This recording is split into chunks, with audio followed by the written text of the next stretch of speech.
So today's class is graciously dedicated by Frady and Shimmy Traurig, our dear friends from Montreal, Canada. Thank you very, very much for your ongoing friendship and partnership. And bracha v'hatzlacha, ad bli dai, and a good gebench for you and yours. Thank you very, very much. Okay. We began on Monday a new mimer, Ki Karov elecha hadavar ma'od b'ficha v'vavcha la'asosei, in Likkutei Torah Parshas Nitzavim, which also deals with Rosh Hashanah. So we'll continue today, page 91. On top it should say Nitzavim.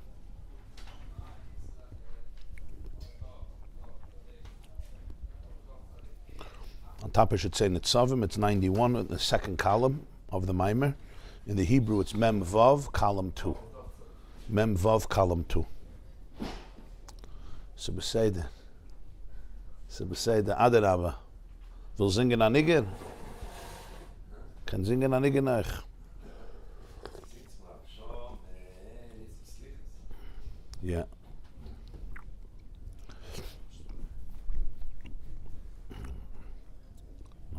What was the main point we learned? In this week's Parsha, Parshas Nitzavim, Moshe Rabbeinu tells the Jewish people, as Rashi says, Atem Nitzavim Hayom Kulchem, that Moshe gathered them on the actual day of his passing. I think last class I said it was a few days before his passing, so I stand corrected. Rashi says on the pasuk Atem Nitzavim Hayom that it was B'Yom Moshe. It was the day of his passing. He gathered the Jewish people to bring them into the covenant once again, make a bris with them. So within Moshe Rabbeinu says that this mitzvah, ha-mitzvah shanoichi mitzavcha hayom, the mitzvah that I command you today, lo nifleisim imcha, v'lo rechaikehi. It's not nifleisim imcha. Rashi says nifleis means eclipsed, something covered, something inaccessible. It's covered up, it's concealed. Like it says, Rashi brings the pasuk, ki yipolim imcha davar la mishpat. If you're astounded, if you're confused by any particular law, so ki yipolim imcha, it's a pella by you. In other words, you don't have access to it, you don't know what to do, so you should go up to Yerushalayim, you should go up to the place where the Sanhedrin is. Rashi gives different examples. You have the pasuk Vateret Ployim, and so he says this mitzvah is not, it's not nifleis, it's not inaccessible, it's not concealed from you. V'lo rechaikein, it's not distant.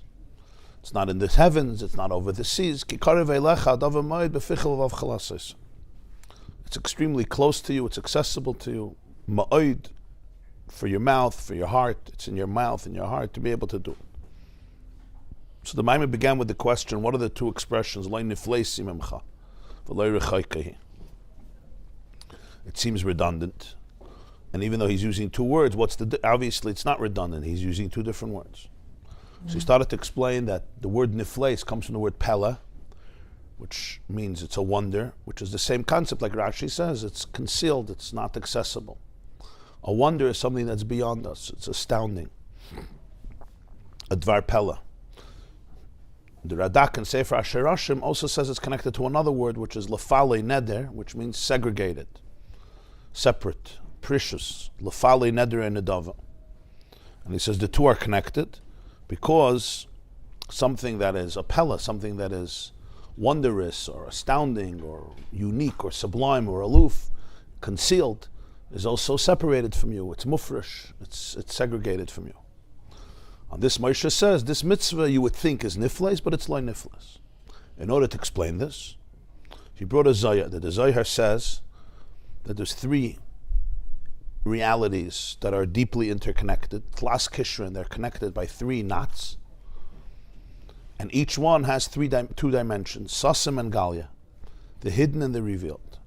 And that's Kutchabrichu, Eraisa, V'Yisrael. Hashem and Torah and the Jewish people. Each one has a Sasim aspect and a Galia aspect. The Galia aspect is that which is more tangible and concrete and revealed, it's manifested. And the Sasim aspect is that which is transcendent and concealed. That's what sasim means, from the words sasum, satum. Right? It's concealed. When you say concealed, it doesn't mean that we don't talk about it. Even when you talk about it, it's a reality that is, by definition, In its very essence, it's concealed. And the three are connected. Kudsha B'richu, Eraisa, and Yisrael. Hashem, Torah, and the Jewish people, Israel. And the Alter Rebbe says, what the Zohar means is, that Torah is the link that connects Jewish people to Hashem.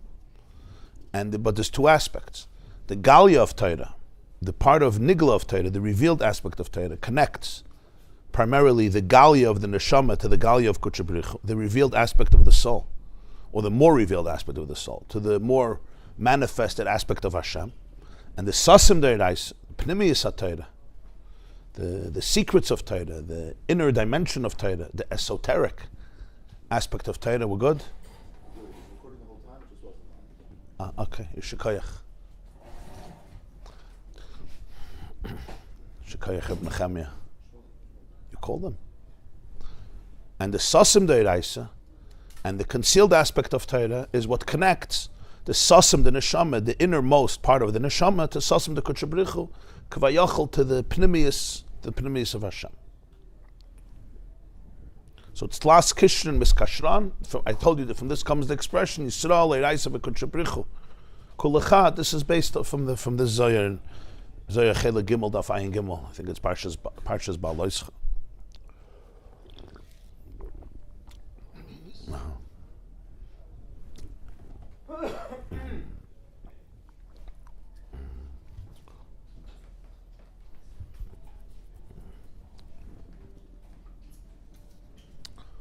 In every person you have this. In the neshama, even in the neshama we're talking about. Right? The neshama itself, you have the way the neshama is manifested. It's tangible. It's something that there's more definition, there's isis for it. And then there's the sasim of the neshama, it's like the secret of the soul. What makes it a secret? What makes it a secret is it's the most innermost aspect that you can't, even words don't describe it. So you could talk about it, but it's still a secret because the words won't capture it. Because it doesn't come into a place of gilui. It's by definition beyond gilui. The moment you reveal it, it's already not that. Right? Some things, you talk about it, you're not talking about it. You could talk about it, I don't care. You know why? Because you're not talking about it. Because what the words, what is expressed through the words, is only what words could capture. So that's the Galia. Kavayachal and Hashem. There's the aspect of Hashem that becomes, that's Gali. The Gemara says in Brachos, it says, Barchi nafshi es Hashem. Right? It says that Hashem is like the soul. God fills the world and the soul fills the world. That's what Alter Rebbe says, that Galia is connected to Mamala Kalam. And Ksasim is connected to Seif of Kalam. Mamala means that which fills something in a way that it's expressed through that particular thing. The thing is a keli, a container that channels it. Like we always explain what Mamala Kalam is. It's the way divinity is manifested in the particular container of every single creature, each one channeling that energy through its own unique chemistry. So Mamala Kalalman is the way that godliness is revealed. Obviously, revealed here doesn't mean that somebody doesn't have, revealed as levels of revelation, but revealed means that it comes down in a way that it's more manifested. Because it's particular. It comes into diversity. There is a tangible manifestation of it that one can hold on to. Like the soul in the body, obviously revealed doesn't mean I could see my soul with my eyes or I could touch it with my hands. You're talking here about transcendent energy. Even Galia of the Neshama is transcendent energy. It's not a shtick holtz. But it gives life to the piece of wood. It gives life to the body. From the body you could see it. Like we spoke in the previous Maimon, the difference of Das and Emunah. V'yadaita hayayim, there's Das and there's Emunah. One relates to Mamale, one relates to Soiviv. Soiviv is the infinity which doesn't come into the Keli, doesn't limit itself according to the den. It's there, it's fully present. But it's present in its own infinity. It's not present in a way that it's limited and condensed and therefore tangible and Galia revealed via the Keli. And the same is true you have in Torah, these two aspects. Torah has that which is more tangible and manifested, the Galia of Torah. And then there's the Pnimiyus HaTorah. And that deals with, generally, Sasim De'erais is the whole world of Kabbalah, the whole world of Chassidus. It's Pnimiyus HaTorah. Nigla the Torah is a Torah that's more like concrete and tangible, like just tell me what to do, and I'll do it. But there's also infinite depth there. There's the reasoning and there's the svaris, and everything has layers and layers and layers. And in Kudsha B'richu you have Kavayachal, these two things. So that's what the Zohar says, that the Mamali of the Neshama is connected to Mamali Kalam through the Mamali of Torah. And the Seiv Kalalman of the Neshama, the Sasim is connected to the Sasim of Hashem through the Sasim of Torah. Yeah, that was the first Nekuda that he made. And that's what Moshe Rabbeinu says, Lo nifleisi mimcha v'lo rechaike. He's talking about two inyanim. Nifleis is the Mamalei Kalalman, and rechaike is the Seiv of Kalalman. Which is counterintuitive, by the way. It's counterintuitive, because you think niflois, it's something like Right. from the next world. Right. And rechaik is like, okay, it's not 1 kilometer, it's 2,000 kilometers. Right. So, but it's Yeah. actually Yeah. nothing Yeah. intuitive at all. Very good. So loy nifleis is, as we said, nifleis is separated. It's not separated from you.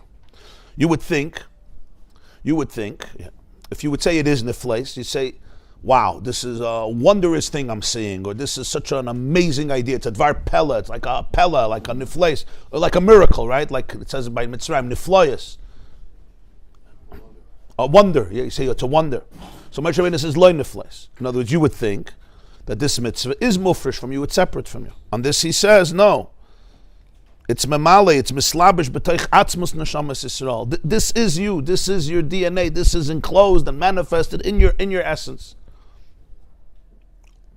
Even if you would say niflis, you still have some access to it, it's just a pella. So he's saying, it's much more than that because it's memale. And then there's the chiddush v'lo rechaike. The taka, the opposite of rechaike is not that it's you and it's inside of you, but that it's not rechaika from you. In other words, it has a connection to you, but b'derech makif, this is Seiv of Kalalman. Because it doesn't come into a way that the Keli can feel it, that this is who I am, because if you would feel that I am Seiv, there would be no I. The whole reason there could be an I is because it's manifested, it's condensed into mamali, which means it's limited according to the container. This cup can remain a cup and call itself a cup because the water, the coffee that's coming into it is limited. Right? If you'll put the cup in the Niagara Falls, it's a stuck in cup. The reason it could retain its parameters, its identity, is because the energy, the air, is limited according to the parameters. I'm just giving a mashal, of course, because the coffee is not what's creating the cup. But it's just a mashal that in Mamala Kalalman, the air and the keli fit each other. In other words, the air, the energy is limited by the keli. That's its purpose. That's why the container can remain and hold on to its parameters. So those are the two aspects. From this he went on to explain why Moshe Rabbeinu says, today. Today means that whenever you talk about it, it's today. Not only because there's lessons that you could learn from it even later in time, but because Torah is nitzchis. It's like it's being always given. It's eternal. Eternal doesn't only mean that you should still talk about it even later, because you could still find inspirational or meaningful things. But hayom means that, like Chazal say, that today it's new. In order to explain this, what does this mean? So he starts off a whole explanation to understand what Rosh Hashanah is. We say Rosh Hashanah, Zeh hayom tchilas masach. This is the beginning of your creation. Today, Zeh hayom, this day is tchilas masach. At the surface, you might say, it means that that's not that it's tchilas masach. We remember tchilas masach. You say this day is the yahrzeit of so-and-so. Doesn't mean that he passed away today. It means the day that you're remembering the day he passed away, because it's the same day in the month. That's what a yahrzeit is, or any anniversary. Pesach, Zeichel Yitzias Mitzrayim. But the Rebbe teaches that's not what the davening, when we say in Musaf of Rosh Hashanah, Zeh hayom tchilas masach, it means it's tchilas masach. This day. Later, you taka say Zikaron L'Yom Rishon. That's more accurate. We're remembering the first day, but we say first Zeh hayom tchilas masach. Then Zikaron L'Yom Rishon. Really, no, we're just commemorating what happened. Adam and Chava weren't created today on Rosh Hashanah. They're not around anymore. They've been around. They've been around. So he says, to understand this, you have to understand the Gemara says in Beitza Adam Nidin B'chol Yom, a person gets judged every day. And yet we call Rosh Hashanah the Yom Adin.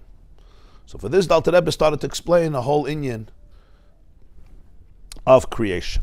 And he said like this, Hashem is beyond time, completely l'mayla me'hazman. All of existence is confined by time, zman. That quantum leap from a reality that transcends time to a reality that's time, that's an infinite leap from l'mayla me'hazman to zman.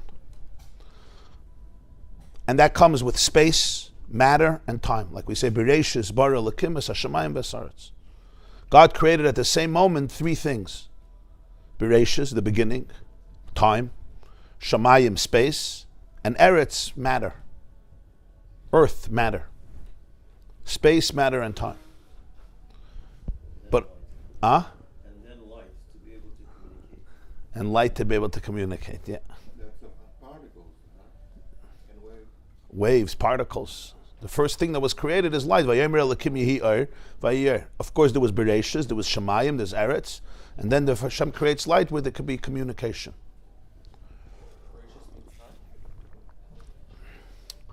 Well, it says, the Maggid writes already, the Rambam says already, that Zman is a nivra. Time is created. Space meaning space, or space also NASA space. Hashem Space meaning created. space, or space NASA space. NASA space too. Our space, NASA space, all of space. That's creation too. So light, Time is created, space is created, and of course matter is created. That's the part of particle. Which is, today it's proven already. I mean, not proven, but all theoretical physicists understand that time is an era. So Right. there was no time before there. Right. Before the universe, there was no time. In other words, if you'll ask what was before the universe, it's not a question because there was no before. We think in terms of before there was a universe, but before itself is something that was created. Before there was a universe, there was no concept of before there was a universe because there was no before. It's before was created. There is a theory of multiverse, which is completely not proven. It's just a Yeah, theory that, yeah. universe And it's interesting, this is a chiddush of our generation, that most theoretical physicists agree that Zman, time, is a created being. In other words, there's a bereshis, not only for matter and space, but even for time. You know, for many thousands of years, Greek philosophy dominated secular philosophy and cosmology, and there the theory was that the universe was always here. It was always here. The expression in the Rambam is that they believed that the world was a kadmon. A kadmon is, it's primordial. God is all here, the universe is also here. But today, the words of Torah Bereshis, Bara Lekimus Hashemayim V'Saaretz, that there's a Bereshis, there's a beginning, is basically agreed by most. I'm saying not even from a religious perspective, from a pure scientific perspective. They're talking about the beginning of matter, not And time too. And time too. and space. Time, space, and matter. when they say the Big Bang. The Big Bang is the beginning of time when too. creations happened, so that's the beginning of time also. Yeah. Time and space. The space expanded from the Big Bang, and matter, which developed from all of that. Yes, at time too. Now it's very hard to understand because in our dimensions, in our understanding of reality, what do you mean what does it mean? Time is not created. Time is a given. We are all dominated by time. We are all in the context of time. Time is not created. Get out of time. How do you get out of time? We don't understand it because the tools that we use to understand it are part of what was created within the realm of time. So those tools are not going to be able to understand that which transcends time because that itself, what are we using to understand or to experience ourselves? We're using those very realities that were created with time and with space and with matter, so they're all part of Zman. But the truth is that it starts with L'mayla min Hazman. So Alter Rebbe says if that's the case, you have to understand that all of Zman is really a machshava. It's really one thought. So all of history, which goes into Zman, which goes into time. Now the way we define reality in terms of time, linear time, as he puts it, there's the 6,000 years, and then there's the 7th millennium, and then you speak about 7 Shmittas, which means 7 times 7,000 years, which creates the 50th thousandth year, which is called Yovel, and in Kabbalah you have something called Nun Alafim Yovelis, which means 50,000 Jubilees. So it's 50,000 Shmittas and Yovelis. In other words, you have 7,000 years. The Gemara speaks about 6,000 years, and then the 7th millennium, that's a Shemitah. But then you have 7 Shemitahs, which is a Yovel. And here you're talking about 1,000 years in your eyes is like a day. So you're talking about the thousands of years, 7 times, and each one is 7,000. So that's the first Yovel. And then you have in Kabbalah Nun Alafim Yovelis, which essentially is deeper and deeper and deeper, more spiritual growth, more revelation, Ilu Yachar Ilu. And you have what's called Yemais HaMashiach and Tchias HaMesim and all that. And the Nun Alof Mirvlis, he says it's all one machshava. It's all one thought. That aspect, it's all the aspect of time. And he says it's all nichlal in a particular thought in which time suddenly becomes a reality. That God conceived this reality that should exist within time. It's a very humbling thought. And as he puts it, v'yatza kabarak chitzai, that the whole thing is one nekuda, we say in davening, tzoifa o mabit at tzoif kol hadairis, beskira achas, with one scan, all of history till the end of generations is scanned. It's all one. It's all condensed to one nekuda. Just like in science, the Big Bang, right? It starts off with what? With a primordial soup, primordial cholent, whatever it is. Yeah. That's in physicality. It's one nekuda. The Gemara Taka says that the Ramban also said in the beginning of Bereshis that the way the world developed, it's interesting how the Ramban puts it. Started with a nekuda and he says it expanded. The Gemara says the name Shaddai, Shin Daled Yud, is the universe was expanding. Die, stop! Because if you expand further, it's going to all explode and fade into oblivion. One of the biggest chidushim in the Big Bang is, it's called the fine-tuning of the universe. If it would have gone a little slower, if the expansion would go a little slower, it would burn up. French toast, it wouldn't only be French toast, the whole thing would be toast. It would burn up in itself. It would crunch. If it would go a little faster and expand more, it would destroy itself. The fine-tuning, the way scientists talk about, there's a big scientist in England, he wrote a book about the six factors that had to be fine-tuned in order for even to begin a process that there can ultimately be a universe. Now the statistics of that fine-tuning it's so humorous to say that it happened randomly, that in other areas they would put you in an institution. You would be a certified meshugana if you would say that this happened randomly. I mean, you're talking about the chances that there should become a universe from this ayin are, it's not beyond logic. It's crazy, and that would be even one. It would be like God would tell you you have to pick up a grain of sand. If you want the universe to exist, you have to pick up a grain of sand from somewhere on the planet, and I'm not going to tell you where. Right? And then you pick up a grain of sand and you got the right one. Huh? Miami. I thought the Hamptons. And you pick it up and then God says, I need you to do this another 200 million times.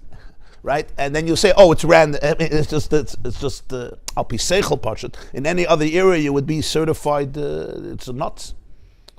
This is all from a secular, scientific perspective. We're not even mixing in anything else. It's fascinating. So that's why it's called Shin Daled Yud Sha'amar Lo'elamai Dai. He said enough. So if that one nekuda, that machshava, is kailel the whole metzius of Zman. And that's the chayes klalis. It's a rotzen echad pashut, and that rotzen has the whole nekuda of reality the way we perceive it. And that itself, there's endless levels. Every chai gets its own manifestation of that one rotzen.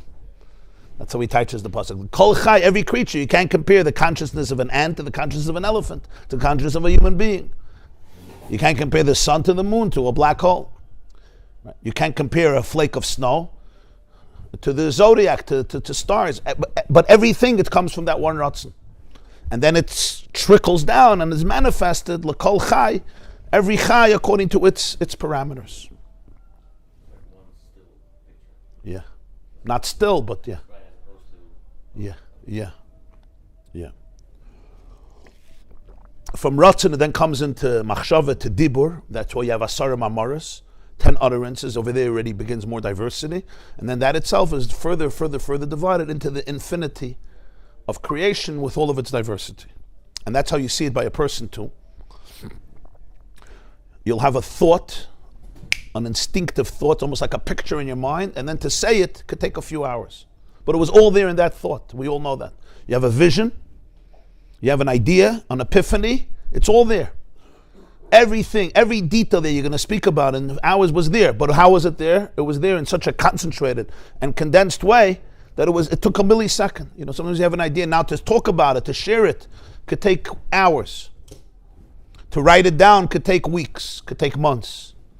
But the machshava was one nekuda, and then it's expanded, it's branched out into so many different details.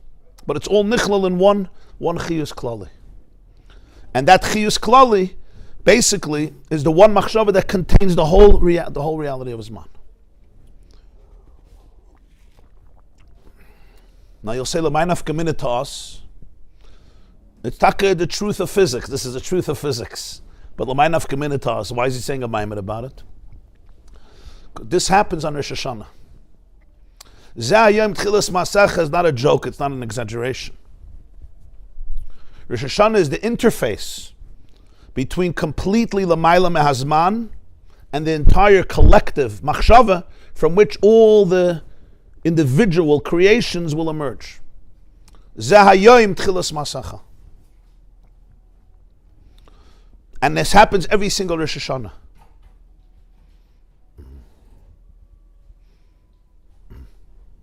The person was created on Rosh Hashanah.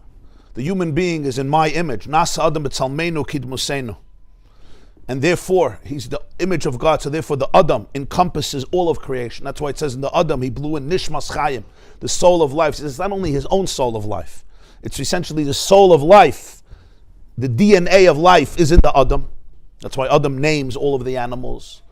Adam is the one who is the vortex of creation. So on Rosh Hashanah, the chayis of the whole year is accessed. That's why it's called Rosh. He said it's not an it's not just metaphoric. It's like the brain of the year. It's like the head of the year. There's nothing that can happen in the body if it's not first in the brain.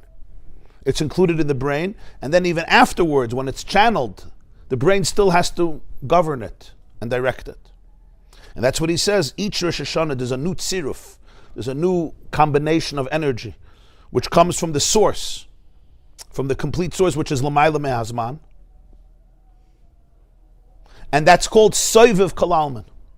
Soiviv Kalalman means it transcends the world. It's not defined by time. It's not defined by space. It's not defined by matter. Mamala Kalalman is the way it fills the world. In other words, it is defined by time, space, matter, because it's giving life to space, time, matter. So there's a new tziruf, like a new combination from Soiviv to Mamala every single Rosh Hashanah. And every year is a new tziruf. It's a new chiyus. Zeh hayom tchilas masacha. This is the tchilas masach. From there, it further branches down, because Rosh Hashanah, we just said, is the collective energy, right? Take like one machshava. You have 12 months, and each month is included in Rosh Chodesh, which is the head of the month. That's already a more particular and individualized region of time, which then is manifested into the 29 or 30 days of the month. And that's the uniqueness of Rosh Chodesh. On this, the Gemara says, "Tiku b'chodesh shofar b'kesel yom chagenu." You should blow shofar on the pasuk says in Tehillim. "Tiku b'chodesh shofar b'kesel yom chagenu." You should blow shofar on the month. B'kesel yom chagenu doesn't say which month. So the Gemara says in Rosh Hashanah, "Ezo chag shachodesh miskasa by Rosh Hashanah." The only month in which the moon, the new moon is eclipsed is Rosh Hashanah, because all the other holidays are in the middle of the month, so you could see the moon. Pesach, Shavuos, Yom Kippur, Sukkot. The only month in which you can't see the moon, because it's Rosh Chodesh, it's the beginning of the month, is when? Rosh Hashanah. It's the only holiday that we have in Yiddishkeit, in Judaism, that is the first day of the month. Only Rosh Hashanah. So B'kesel Yom Chagenu is the holiday that's concealed, eclipsed. What's eclipsed? The new month. And the question is, why would the pasuk say it in such a strange way? Just say Tiku b'chodesh hashvi'i shofar. Why is the definition of Rosh Hashanah? Somehow the definition of Rosh Hashanah is that the moon, the month is eclipsed. You don't see the new moon. Why is that the definition? It's true. It's the first day of the month. So we learn it, it's another pshat, what do you want? Nothing in Tanakh is clear. Fine, Chazal, this is what they did. They were excellent in finding out, through their code language what it means. But it doesn't work like that. There's no way of understanding Judaism like that. That's just like gibberish. If it makes sense, it makes sense. If it doesn't make sense, we'll find a way to make sense. the impression that a lot of people get after they learn, Gemara for a few years. Nothing makes sense. If it does, but we know how to make sense. If it makes sense, good, and if not, we'll figure it out. We'll give some drash and pshetel, and we'll figure it out. Just say Tiku b'chodesh hashvi shayf, and Chumash does say b'chodesh hashvi. So until him, it can't say b'chodesh hashvi. He's scared to say the 7th month. Tiku b'chodesh hashvi. Tiku b'chodesh shayfer. Blow shofar in the month. When? Which month? There's 12 months. Which day in the month? I don't know. Blow. Figure it out. Oh, ba'kesel yom chageinu, the holiday that's concealed. What's concealed? The moon is concealed. This is Rosh Hashanah Daf Ches. So the Rebbe explains Moededik that this is the whole Nikud of Rosh Hashanah. The Nikud of Rosh Hashanah is that the Chodesh, including the Rosh Chodesh, which is the beginning of the time for the whole month, the energy for the whole month is going to be trickled down. But when it's on Rosh Hashanah, it's Bakesa. What's Pshat Bakesa? It's in the source. In the source, L'mayla mehazman, what happens to Zman, L'mayla mehazman? It's subsumed. It's like the ray of the sun in the solar core. The ray of the sun in the solar core is there, but it's not there. You don't talk about it. It's completely bottled. It's completely subsumed. Since Rosh Hashanah is the time when there's a whole new Amshacha from the source, L'mayla min Zman, so the whole reality, that whole thought of Zman is completely subsumed in the source, in the Godhead.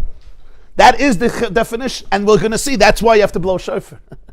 It's not just a statement, it's the whole explanation what Rosh Hashanah is, why you're blowing shofar in Rosh Hashanah. That's what he's going to explain.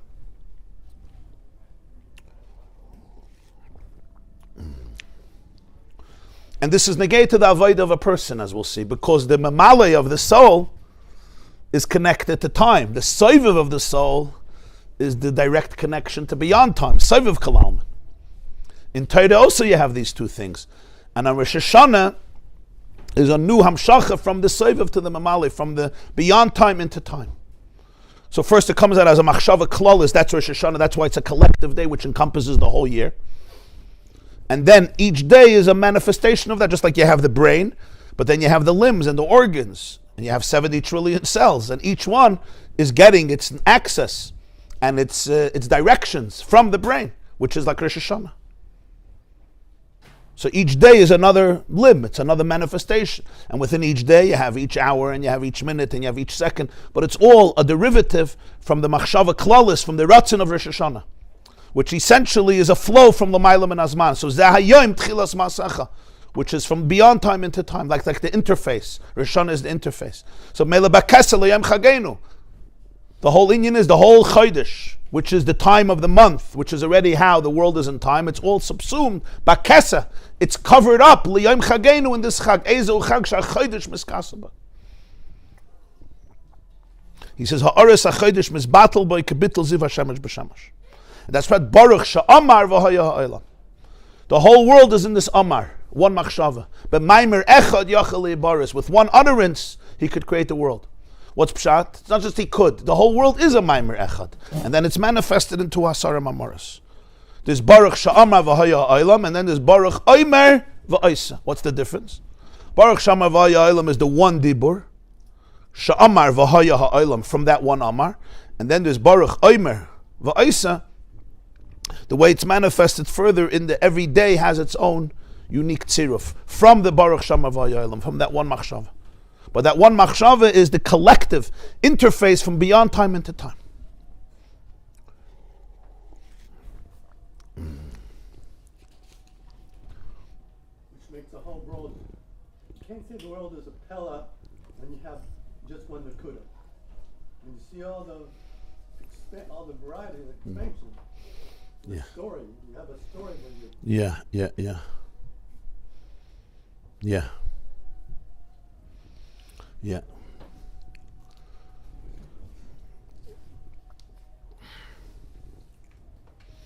How is Rosh Hashanah L'mayla min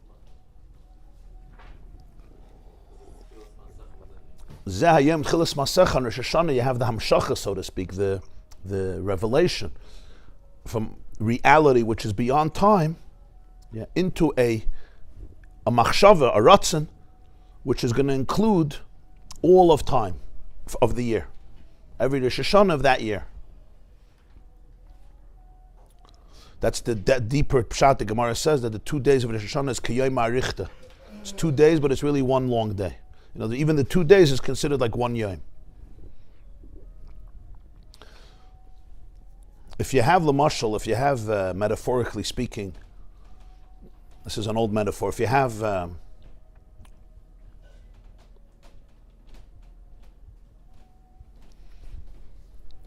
something is one dimension. We talk about 2 dimensions. Yes, let's say you have a piece of paper. It doesn't have height. It doesn't. I mean, everything today has thickness, but if we can imagine, it has no thickness, no height. So you just have a line that goes in the length and a line that goes in the breadth. It's called oirich reich of 2 dimensions. If you have something one dimension, only one dimension. It's not 2 dimensions. So its conception of reality is if you can give that reality consciousness. There's a book called Flatland. Flatland describes this as a metaphor. It's an interesting metaphor. If something has only one dimension, so let's say it's a dot. Now, even when we make a dot, it still has a little bit of going this way and going that way. But if we could just conceive it at least in an abstract way, it has one dimension. So the only reality it can imagine is I can go from this point up to this point. If you'll talk to him about expansion in the other direction, it's not part of the reality. What happens if something has 2 dimensions, right? It's a flat piece of paper with no thickness, no height. We speak about 3 dimensions. You have length, you have breadth, and then you have height. A sphere, you have thickness also. But if you have 2 dimensions,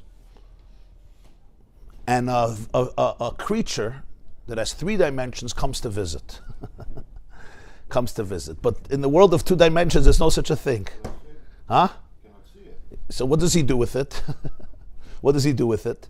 He compresses it into his 2-dimensional reality. That's what he's going to do. So when this sphere comes to visit, right, what he's going to see is a dot and then a line and another line, another line. What happens to the 3 dimensions? It's not there, but in his world it's not there. Because what am I supposed to do with you? I exist in 2 dimensions. Now you have 3 dimensions, it's your problem. I don't know what you're talking about. Don't confuse me and don't overwhelm me and don't tell me about things that I can't relate to. And that's what an atheist is. That's what an atheist does. Yeah. He said, this is what the Alter Rebbe wants us to start appreciating. Within the world of 2 dimensions, this is reality. There's no reality. So we take all of reality and we force it into this box. But the soul knows better. The soul knows this. And that's why in various journeys that a person goes on, especially deep emotional and spiritual journeys, the soul comes to places where you're touching something that starts off, that's L'mayla min hazman. And that L'mayla min hazman, it's not reality, it's the reality. Fakert. The whole experience of reality within time, that is just a condensed form of reality, which is literally like a thought. A whole thought that includes all, thousands and thousands and thousands. He says all of history, which is within Zman. Yeah.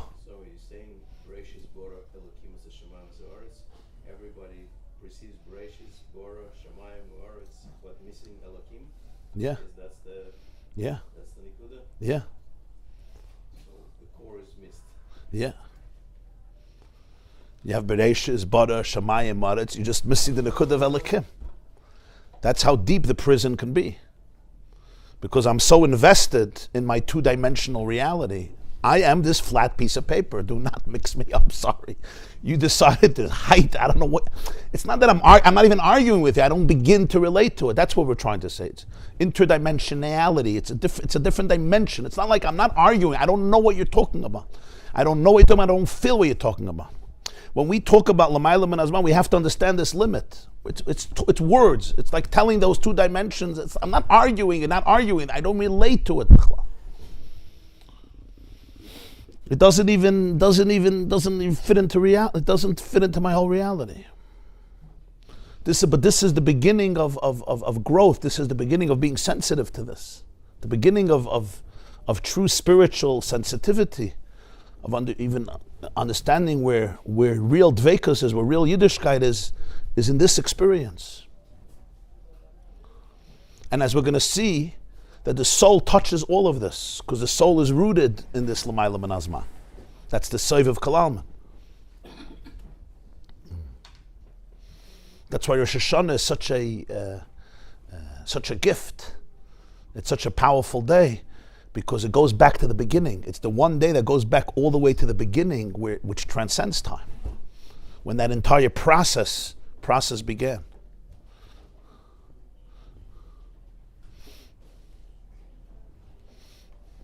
Anybody knows what I'm talking about? Of course, that's what tshuva is.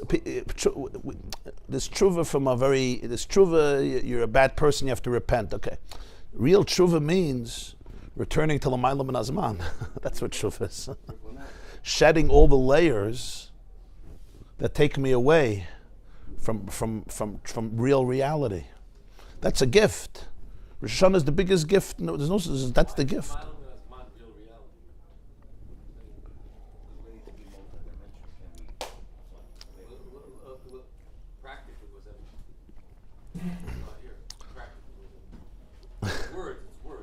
You're right. Right.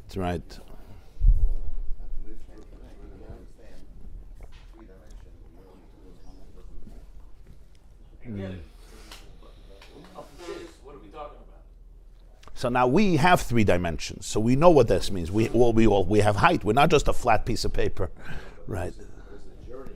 There is a spiritual journey, which is Ratzon Hashem. Right. That's what He wants us to be. Right. So we're talking now about a 4th dimension, so to speak. Yeah. So if we go on the same path as we connected to, then you fulfill the year. Otherwise, you continue going like a little ant, in Right. direction. So Rosh Hashanah is really tuning in, right, to the fact that my entire experience, my 3-dimensional experience, is a trickle. It's a manifestation of true infinite reality. And that link can always be there. Zeh hayoim tchilas masach, and that's why it's hayoim. It's today. Didn't happen last Rosh Hashanah. It didn't happen 2 Rosh Hashanahs ago. Last Rosh Hashanah was last Rosh Hashanah. Yeah, it's zeh hayoim. And then, as he said, this was the last thing we learned, that every single day is a nuchios. There's a tzir of chadash l'chol yoim. It's included in Rosh Hashanah, but from Rosh Hashanah to that day is a very, a person just with a brain without a body is not alive. I mean, it's a brain, right? The uniqueness of life is that there's an entire organism that comes from the brain, it's connected to the brain. The spirit, the central nervous system governs the entire body. So every single day there's a whole new energy, the way it's channeling from Rosh Hashanah to this day, and tomorrow is going to be a different siruf. Just like the brain has so many different regions, and it's responsible for different parts of the body, and everyone has its shayrish in the brain. So every day, and then within every day, every moment. And that's why every single moment is new. There's a real new flow of energy. So it's not like, we speak about living in the now and living in the present, the power of now, and he thinks it's a Buddhist idea, the power of now and living now. But it's really one of the hardest things in the world, by the way. It's one of the hardest things in the world. Because it's living now, not in my brain. The brain doesn't like to live in now because it wants to be in control. Living now is very vulnerable. I don't know what's going to be. It's completely open to presence. So our brain takes over. It's not open to presence.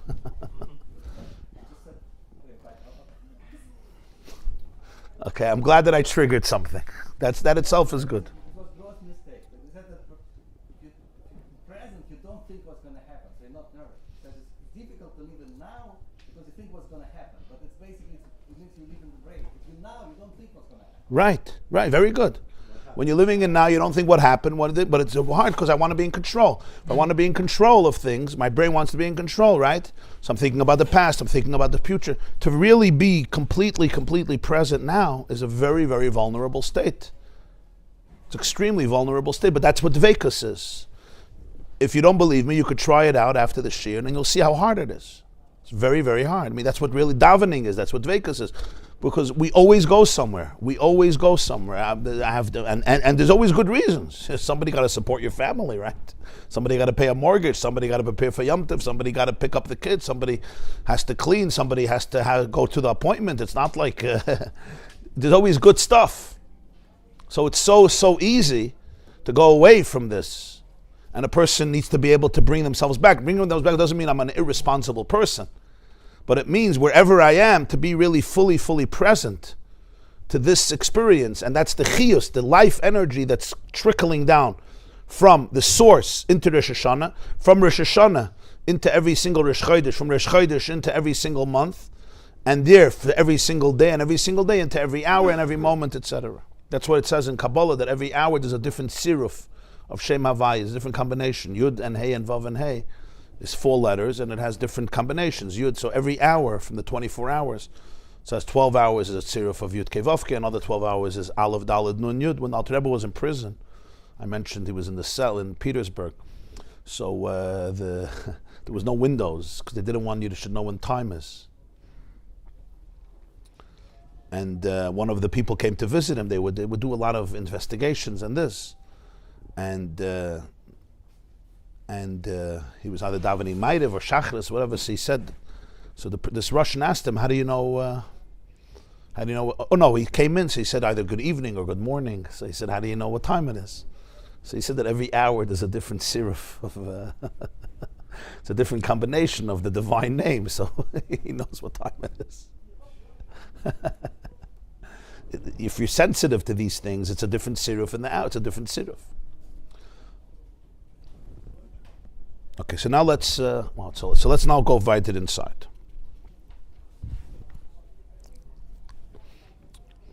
Again, we're page 91, the second column. On top it says Nitzavim. We're in the second paragraph. V'hine kol hachayis, and we're holding by the line. V'chein chayis shel shana zu einei hachayis shel shana she'avra. It's like, I don't know, like 10, 12 lines from the bottom. Mem Vav, column 2. Parshas Nitzavim Likkutei Torah. V'chein chayis shel shana zu einei hachayis shel shana she'avra. It's not the same chayis. V'zeu she'emri b'Rosh Hashanah zeh hayom tchilas masach shenasa ha'ara mechadash mehaklal. There's a whole new ha'ara, there's a whole new flow of energy from the klal, from the collective, from the source. A new ha'ara. Zeh hayom tchilas. Rosh Hashanah is like the interface between l'mayla me'azman and zman. So it's the timeless time. Yom ha'arichta. V'chein etzel ha'Torah nemen asher noichim etzav chayim. We say this on Rosh Hashanah. We also say it on Torah. Remember, the Zohar says you have Hashem, Torah, Yisrael. So everything we explained about creation is going to be in Torah, is going to be by the Jew. By Torah it says asher noichim etzavcha hayom. Today. What's today? I'm not telling it to you today. I told it to you thousands of years ago. So we say you should treat it like it's today. In other words, it should be new and novel and exciting. But he says no. Just like by Rosh Hashanah we explained hayom means today. Zeh hayom. In fact, the very concept of today is created today. The very concept of hayom is created on Rosh Hashanah. Don't take hayom. It's not zeh hayom tchilas masach. The whole concept of hayom is today. There was no hayom before today. The hayom of yesterday was yesterday's hayom. Zeh hayom, the concept of hayom is created. So it's not just today also. No, this is today. There was no today before today. Just like we explained, Zman is a creation. It's not a continuation. I mean, it's a continuation on the list. We say Tafshin Pei Hey comes after Tafshin Pei Daled. And usually with a year you get older, you don't say, I was reborn. But that itself is how the Hayom is created. It's created as a Hemshech. But it's created as a Hemshech. If now there wouldn't be a concept of Sher Hamuad, of Chazaka, you would just say everything. The whole world is created anew, so there's no Sher Hamuad, right? He never gored before. There's no Chazaka, I don't owe you money, right? That's Shnas HaShmita. Every second is Shmita, I don't owe you anything. You don't even exist. Hamachadish b'tuy b'chol yom tamid maaseh bereishis. Obviously, from 20 years old, when he's machadish me as 20, he's machadish me as 20. Not as it would be sometimes nice if you could start all over again. So we have to understand that. But the nekuda here is that zeh hayom tchilas masacha, because there's a new hayom. The whole concept of hayom is created today, and it's not just a joke. You say, "What are you talking about?" Yeah, in my brain, I'm in that tyranny of hayom. It's like the two-dimensional creature, trying to relate to the three-dimensional creature. Like, I just put you into that box. But essentially, this is a nu hamshacha of hayom. So that's why it's taka today. It's today. In fact, the reality of today is created today. So it's not just the Zeh Hayom Tchilas Masacha. Part of Tchilas Masacha is that there's something called Zeh Hayom. There's something called today. So he says, V'chein eitz la Torah nemer asher noichem etzav chayim. Ki be'emes tzadich leide derech hishtalshlus lislabish bizman. Torah too needs to be'emes, it's truthfully needs to go through a hishtalshlus, an evolution. Hishtalshlus from the word shalshelis in order to come into the world of time. So for Torah to come into Hayom also has to go through this hishtalshlus. Ubechol yom yored ha'arech hadashim me'atorah lislabish. Every day there's a new ha'ara, a new light that comes out of Torah to the source of Torah to be manifested in time. That's why the blessing of Torah is an strange expression. The Taz, I think, asked this in Shulchan Aruch. Baruch atah Hashem Elokeinu melech haolam asher bachar banu mikol ha'amim is the past. V'nasan lanu as Torah is in the past. Baruch atah Hashem noisein Torah. Was that real? He gives Torah. He gave Torah. He gives Torah. He gave Torah. Matan Torah happened, I understand, but it happened 3,336 years ago. Some water came under the bridge since then. So noisein Torah. So you could say a pshetel that you have to consider it as though he's giving, like it should be, again, it should be fresh, it should be novelist. Alter Rebbe says no. Noisein Torah is a very real thing. It's happening now. Just like we explained by Rosh Hashanah with Kuchabrichu, the same is true with Torah. And again, it's not just also today. It's not a metaphor because Torah be'etzem is l'mayla min hazman. It's a higher dimension of existence.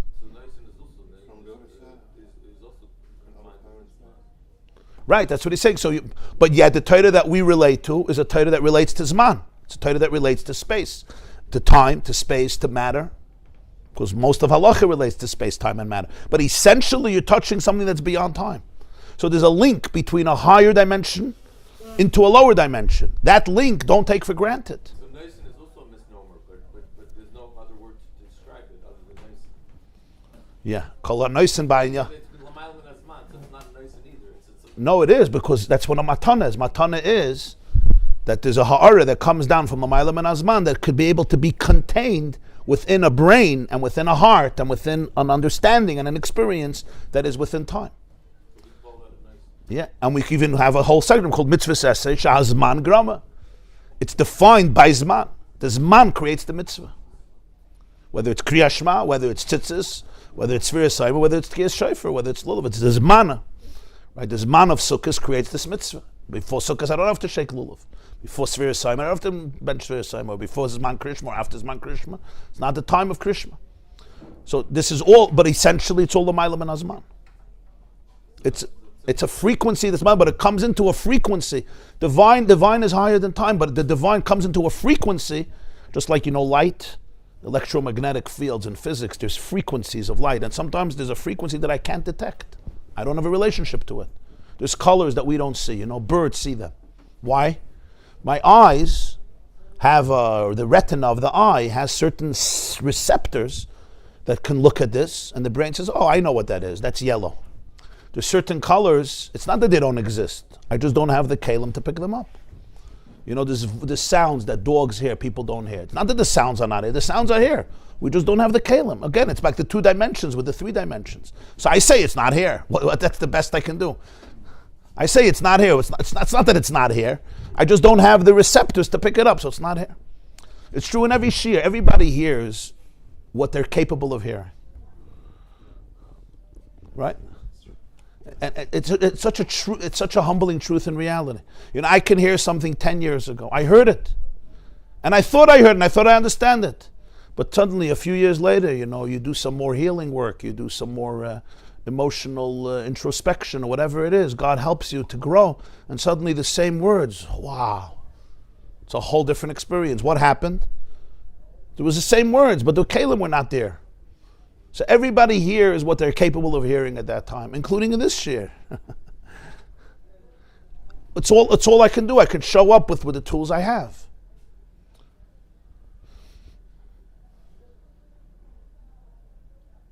The whole Yeah. You're taking something which is. So essentially, but it's very powerful, because what this means is that there's always that ability, and that's what Pnimiyus HaTorah means. Pnimiyus HaTorah means creating a link between the Torah of Zman and the Torah that's beyond Zman. Creating a link between the frequencies, between the frequency of Zman and beyond Zman. That's why the worst thing in learning Torah is arrogance. The arrogance, the control. I got it, I figured it out. That's like the worst enemy. That's like the two-dimensional creature, abducting the fear and putting it into its box and then being happy about it. Like, I got you. It's always the humility, the bittul, the transcendent, the transcendent aspect. The dveikus, that's what dveikus is. Yeah. Yeah. It stunts all growth, yeah. So that's what he says. Now you have the third dimension, the Jewish people. You remember the Zohar says there's Kutchabrichu, Eraisi Yisrael. So he says, V'chein Knesses Yisrael, Chadoshim Lapkarim Rabba Munasacha. This is a pasuk in Eicha. Yirmiyahu Hanavi says, literally, every morning anew, the Emunah, your faithfulness is great. Chadashim is from the word Chadash. Lapkarim, the word Biker. So every morning anew, Rabba Munasach. That's why we say in Moeda'ani, Rabba Munasach from this pasuk. So he says like this. What does it mean? Shebechol yoim tzarich liknois b'nafshei emunah chadasha me'hamakar. Every day, a person ought and could acquire in his soul a new emunah, a new experience, a new faith. Chadashim lapkarim Rabba Munasacha.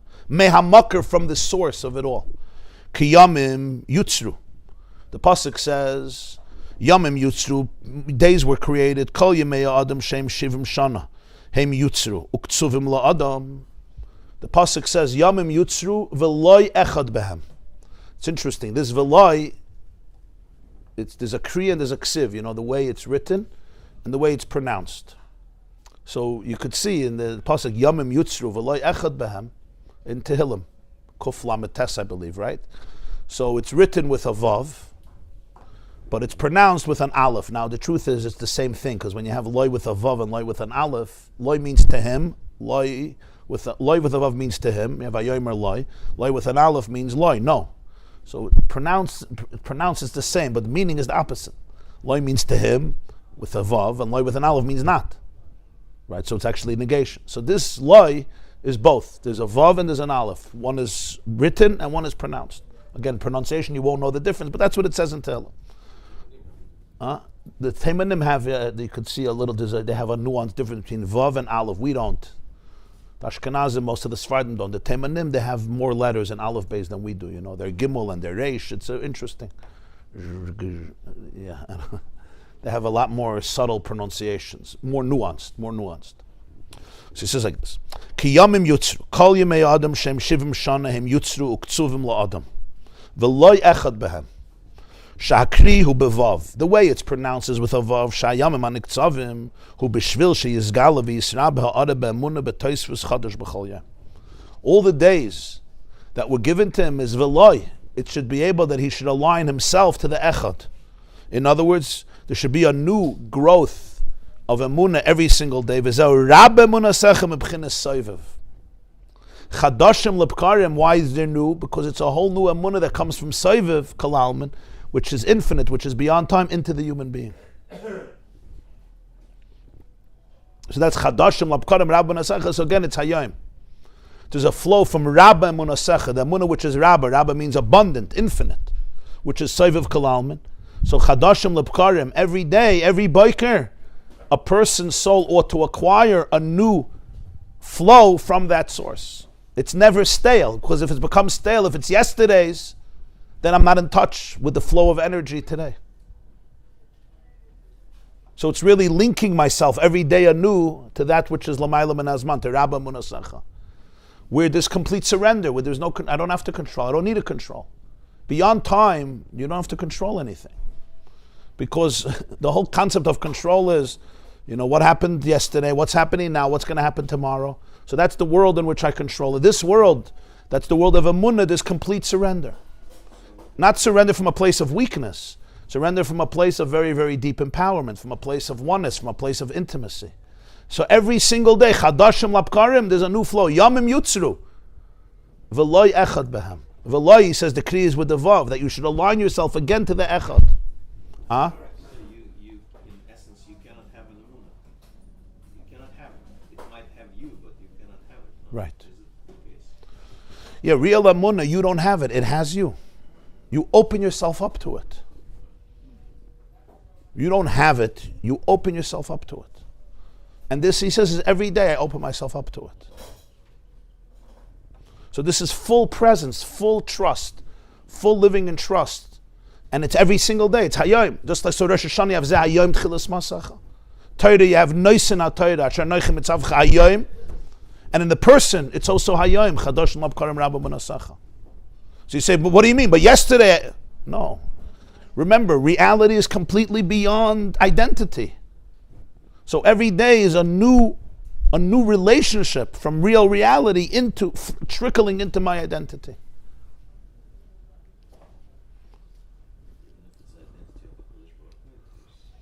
But the word identity is already Zman. It's Zman, yeah. Identity has a past, has a present, has a future. You allow timelessness to come into your time. You allow timelessness to come into your time. And in that Nakuda, every moment has eternity because it's linked with eternity. It's just a manifestation of eternity within the moment. Remember, just like God is beyond time, He can also be in time. It's not like time is not His enemy, but it's not limited by time. It's not confined by time. 2 dimensions is also reality, but it's not limited by that reality. The challenge is when the 2-dimensional creature decides that he exists to the exclusion of all others. And therefore I force the 3-dimensional reality into my identity. I force Lamaila Mazman into Zman because I don't want to deal with anything outside of time. This is really the call to completely be open, to embrace reality for its real truth. And that's the only real path to truth, to dveikus, to peace, because anything else amputates reality. Whenever I'm in a fight with reality, I'll never be successful because I'm lying to myself. You can't defy reality. Reality is l'mayla mehazman. You can open yourself up to reality, or you could close your heart and force the reality you're ready to deal with into your system and become a slave to your conception of reality. And that's very painful because everything has to then be manipulated and exploited and amputated, and because there's already a image, and I have to fit into that, and I become dead. The only way to be alive every day is Rabba Munasecha, when you're open to Seivav Kalam, to the Emunah that's Rabba. And there's a new flow every single day. Of course, it's every single moment, but here he's talking about the general idea of every single day.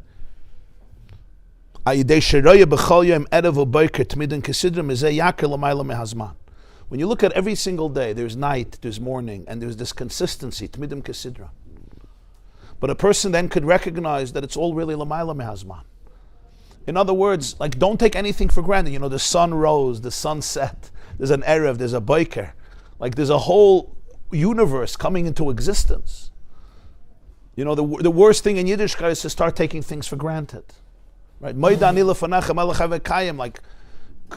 can you see what's going on? That's what he says. Like, look at Erev, a biker, Tmidim Kesidron. Like, the one who's creating this is not part of the time. If he would be part of them, he couldn't bring this into existence.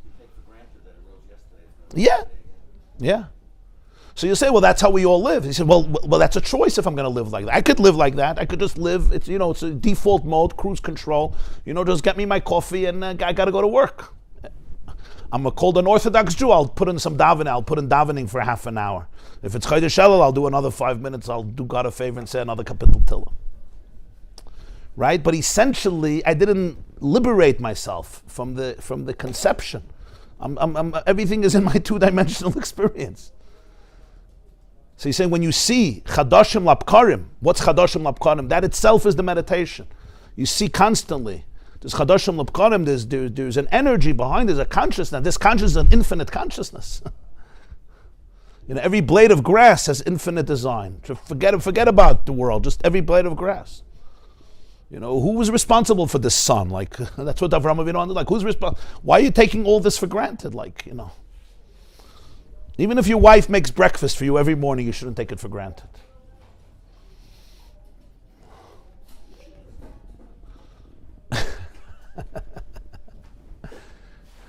Right? Who's making this breakfast? Like, who's making this breakfast? Who's responsible for the sun rising with everything that we would die within a few minutes without it? Or the oxygen. I'm just saying an example of the sun and the oxygen. So there's a source here, and it's a living source. It's not dead. You think you're alive and God is not alive. People don't realize that God is alive. We say God is, we don't even realize what that means. We think he's like some robot, some weird infinite robot who just created this crazy. He's alive. Huh? It's really alive. There's a life. So you say, I don't know what you're talking about, Rabbi. Why? It's all romantic, but who is this invisible? I don't know. Like, but that's what Dveikus is. That's what you open yourself up to this. And there's a relationship, and it's a relationship with L'mayla min Azman, because this, he's not defined by the sun, right? He's not defined by the moon. That's what Avraham Avinu understood. If he would be defined by the sun, he couldn't create the sun. If he was defined by the wind and he was defined by matter, space, time, he couldn't create it. So this is the Chadashim Lapkadim, Rabbi Menasach, opens you up to this reality, and it's every day new. It's not, yesterday's is not today. Why is yesterday's not today? Because there's a real flow today from L'mayla min Azman, and you want to live in that space. Does anybody feel what I'm talking about? I didn't ask you if you understand what I'm talking about, because I don't understand what I'm talking about. I don't know if you feel what I'm talking about. Right, of course. This is not philosophy. This is not Jewish philosophy. So this is not Jewish philosophy. This is experiencing life. God, right? Yeah, that's what he's saying. It's a new experience of God every moment. Now, what does that mean? I don't know what it means, because if I know what it means, we're not talking about experiencing God. It's really a surrender of everything. And I want to emphasize, people hear the word surrender, they think it's a form of weakness. This is not weakness, it's the source of all strength. We're not talking here surrender, I just sit on my couch and do nothing. That's not the surrender of Emunah. On the contrary, it's that I'm not finite. It's the surrender that makes you infinite. You're a channel of infinity. You're a different type of person. Tainug too, right? Tainug. That's also where Tainug comes from. The real Tainug is always from L'mayla min Azman. There's no Tainug the real Tainug is always from L'mayla min Azman. It's eternity. And we have access to it. We force our Tainug to be in time because we don't believe in the real Tainug. So I think if I'm going to eat, 3 bowls of meatballs and spaghetti, I'll have bliss. If I'll eat, my cheesecake this morning, I'll have bliss. In other words, I sabotage my ability to experience real bliss for counterfeit bliss, which makes sense because I need my 2 dimensions. Don't confuse me. Here's a piece of cake. It's good. This is ready. It's obvious. It's clear. It's finite. Yeah, it's a piece of cake. Yeah. Yeah.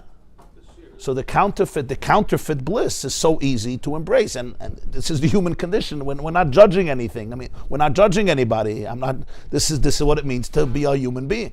Chadoshim Lapkarim Rabbi Menasach means, can I open myself up every day to a new flow? It's a different type of pleasure, but you feel life in a different way. Then you're alive. You're really alive. Because there's an energy, it's really being present in the moment. You don't hold on to anything. And institutionalized religion could be the greatest obstacle to this, trust me. Because institutionalized, I love this story. They say there was a Chabad Shliach, he needed a minyan Friday night. He had only 9 people in his shul. So he decided to go out to the street and hopefully find a Jew and convince him to come in for the minyan for Baruch Hu Friday night. So he meets this Jew, you could see he's a Jew, and he says, do you mind coming in for 10-15 minutes to our synagogue? We want to do the evening service for the Sabbath. He says, I'm a Jew, but I don't believe in organized religion, sorry. So there's Chabad Shliach, who didn't get a very intense English education, let's put it that way.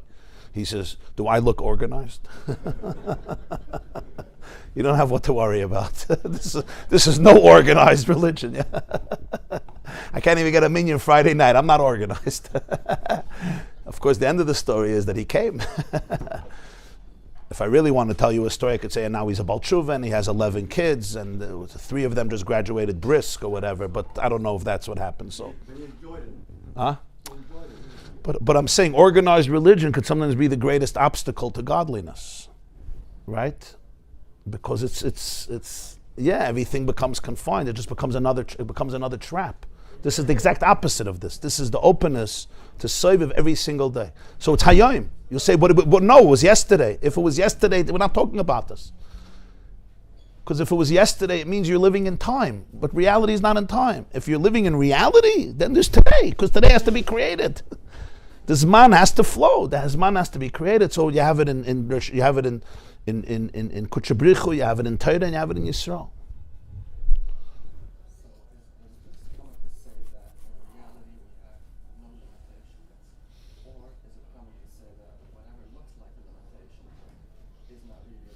That's a beautiful question. Reb Shol wants to know if this is coming to say that we really have no limitations, or it's coming to say that what looks like a limitation only looks like a limitation, and it's not really a limitation.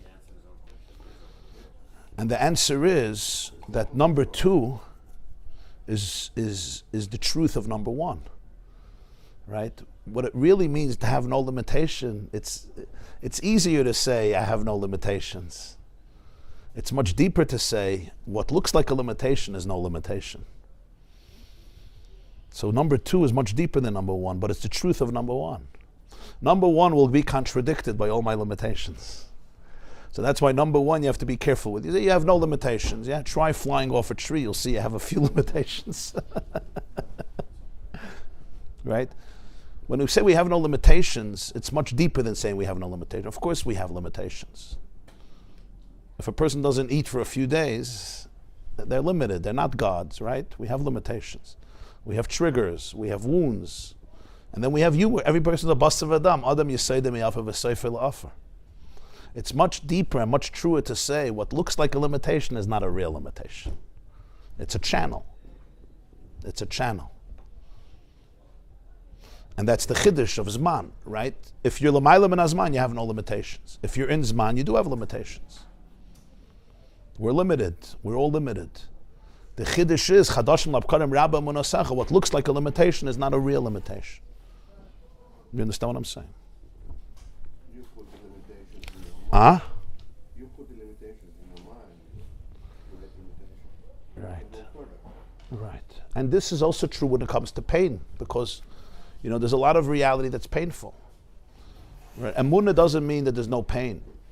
It just means that I'm not going to control it by trying to understand it. I'm not going to fit it into a paradigm, to a picture. Just like I don't understand how the sun was created. I don't know because I never made a sun. I can't even get close to it. So there's an element of acceptance, of surrender, but again, surrender from a place of understanding that I don't need to understand. I really don't need to understand. I don't need to understand. I can't understand, and as we're going to see in the next chapter, I don't even want to understand. Not denial. Not denial. Whenever Emunah comes with denial, it's not Emunah. Is it that to understand? If you understand, is it like you don't have Emunah? I'm trying to understand what situation happened. Let's say something like that. I try to understand it. Is that a bad thing? Is it I'm not believing Hashem for a good reason? Good luck. Good luck in trying to figure out your life. Understand as much as you can, but just when you don't, accept. There's nothing wrong with understanding. You can understand. Try to understand. Gesund to hate, but there's so much mystery and there's so much infinity that at some point, if you're really open to reality, it becomes challenging. But someone who tries to understand doesn't have Emunah. He's trying to, he doesn't believe it. I don't know. It's not like understanding or not understanding. It's not like Emunah is afraid of seichel. It's just Emunah is not afraid of understanding. It's just a different realm. Again, it's like the 2 dimensions and the 3 dimensions. We're not afraid of understanding. We love understanding. I mean, if you can understand, you need to understand, right? The whole Torah is based on hichach maschem uben aschem. You try to understand, but it's just not confining reality to what I understand. We don't want to control us. Yeah, we don't want understanding to become another form of control. I'm a control freak through my intellect. That's what we do. We become control freaks through our intellect. Now, it's a very sophisticated way of control. You figure things out. Person comes into the room, I already figure you out what you're going to say, what you're not going to say, how you're going to say it. I position myself. But it's a very painful way of living. It's really what trauma is. I become frozen, and everything I relate to from that frozen place. So it's a coping mechanism of survival, which we understand. There's no newness. There can't be. I can't afford new things. This is I'm safe. I'm in my bubble. I'm in my box. I have my 2 dimensions. If you want to come into my world, that's fine. But I'm going to prepare for it. I'm not living in the presence of the flow. I can't be in the flow. It's very vulnerable to be in the flow of energy. It means you're open to everything. And I don't know what's going to happen in a minute. Who knows what's really going to happen in a minute? Only in my brain do I control and I say, yeah, of course, it's 9:18. I'll do this. Shine. Call the Chaver Kadisha. Yeah. Like the whole Sadiq or Gilgulim, the Tikkunim, that if I think I understand it, just like I was straight. Yeah. It helps me to understand, okay, but at least different things I have to understand that I don't understand. Yeah. Today I have this certain Ashkocha, thank you Hashem for giving me Of course. It helps me to live. But deep inside I have to know that it's... And listen, and the brain is not a mistake. We were given a brain, Reb Shmuel, the wire. Here, this is for you. Oh, good. Yeah. We were given a brain as a gift. This is what, so the brain is not a tragedy. This is not an attack on Seichel, Chas v'Shalom. Right? The whole Torah you're supposed to understand. If I say Abaya knew what he's talking about and I trust him, I don't have to understand. That's not Limud HaTorah. Limud HaTorah is to understand. Not to the point where it becomes an ego game, A, and B, not to the point where I detach it from L'mayla min HaSeichel, where I sever Seichel from L'mayla min HaSeichel. We see it in science. The tragedy of so many scientists is they lose the sense of mystery, curiosity, and humility. And then you're not a scientist anymore. Now you're an agenda-driven politician. That's what happened in America with biology and so many other things. The whole definition of a scientist is humility, curiosity, inquisitiveness. And it's going to guide me. And this is not a religious idea. This is a scientific idea. Yeah, it's just humility. It's idea that at best I'm going to give a theory, and in 50 years, everything may be disproven. That's what it means to be a good scientist. To be a good scientist is never to speak in certainty, to always postulate based on what I see now. This may be a plausible way of defining it, but a complete openness to the fact that there may be so much more. Whenever you see a scientist vehemently getting upset at God and this is not some. What's the vehemence here? Right? There's no. I lack the openness. Lahavdil, the same is true in learning Torah. I'm saying lahavdil because you're learning Torah, but we can have the same stuckness, the same arrogance, the same stuckness. I met them. You met them, yeah. Sometimes we could meet them even inside of ourselves. We all have those little creatures.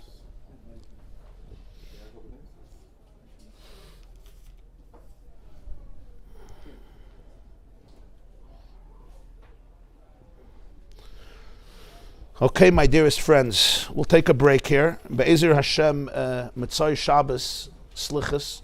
We're going to have a Fabrengen before Slichus, 20 for Shea upstairs. It's for men and for women.